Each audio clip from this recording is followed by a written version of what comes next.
I think to finish up, Joe, let's do a couple of rapid fire questions because I had someone on LinkedIn I was putting out a while ago. I'm interviewing Joe Friel, and a couple of people came back with some questions. So we'll rapid fire through them.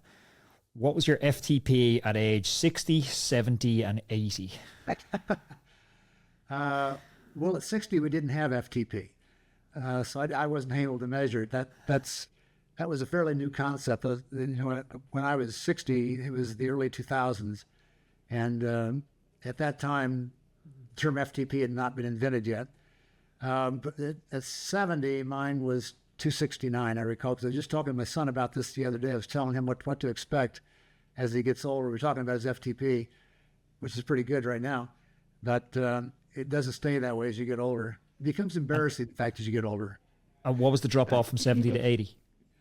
Oh, man, that's the embarrassing part. I'm now 81, and I won't give you numbers because, again, it's too embarrassing to talk about numbers when you're this old. But let's just say it's a big percentage of what I was at age 70.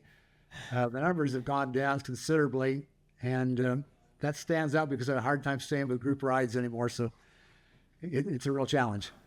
I love that. Okay, next question. You have one day off, nothing on the cards at all. You can do one cycling training session. What is that session? It's going to be a long, easy ride. If I've got a lot of time to ride, I'll just go out and put in a long, I want to see the scenery. I want to see what's going on around the city and enjoy myself. Exact same for me. The biggest training myth that you still see circulating? Biggest training myth. Well, the biggest one we've already talked about, which is that the athlete believes that the key to fitness is high intensity. That's the only thing you have to do is high intensity, and therefore you become much faster. And that is so wrong. It seems like I talk about this all the time when I'm talking with not only athletes, but even with podcasters, is that it's not that way. It's hard workouts are not the key. It's by itself. You've got to be doing the easy stuff also. The most underrated training metric? Most underrated training metric, efficiency factor.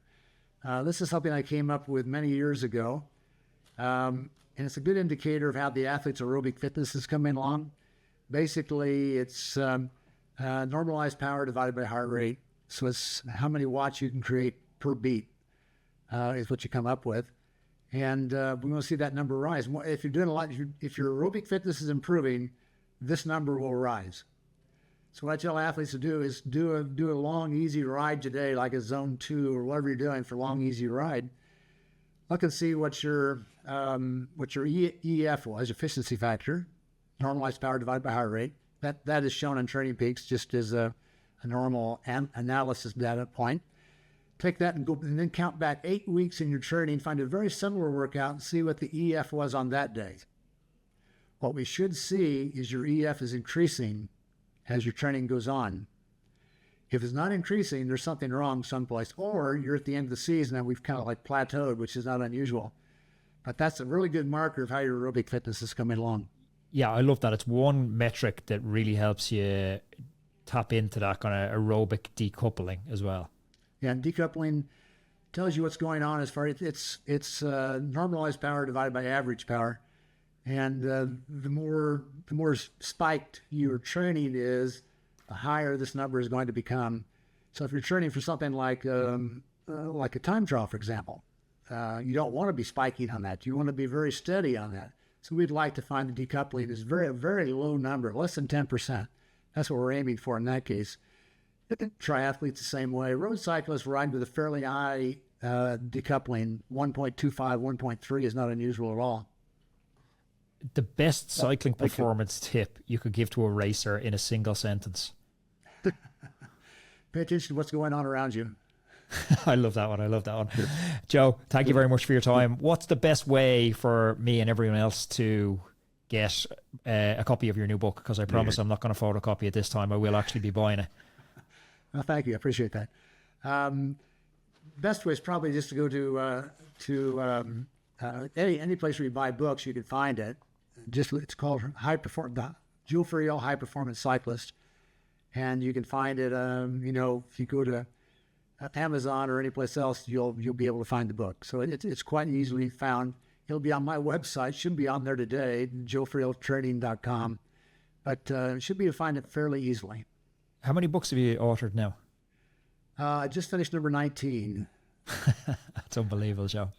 Any more in the pipeline, or are you calling it quits? No, I've got things I'm thinking about. I haven't come up with a solid idea yet, but I've got something that really interests me. And we'll see if it interests publishers also. That's the key. If you find something not only do you like, the publisher has to like also.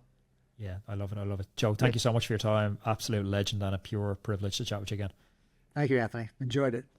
What do the Giro d'Italia, stage slayer Mads Pedersen and half the professional peloton have in common? Well, they're all turning to NOMIO, the natural performance enhancer proven to reduce lactate buildup during intense efforts. In the 2025 Giro d'Italia, Pedersen's form was undeniable. The Danish star surged to 4 stage victories. This was a major leap in form from his previous season, and a key part of this preparation and performance was NOMIO. Developed by the same researchers who discovered the performance power of dietary nitrate. You know those beetroot shots that half the peloton were using? NOMIO is clinically proven to lower lactate levels, reduce oxidative stress, improve training adaptations, and deliver a noticeable boost from the very first time you take it. Riders are reporting bigger threshold power, fresher legs mid-race, and quicker recovery, all from a formula made with just 3 natural ingredients: broccoli sprouts, lemon, and sugar. Whether you're racing at the front or you're smashing local segments, NOMIO helps you get more out of every ride. Take it before key sessions or races for an immediate edge,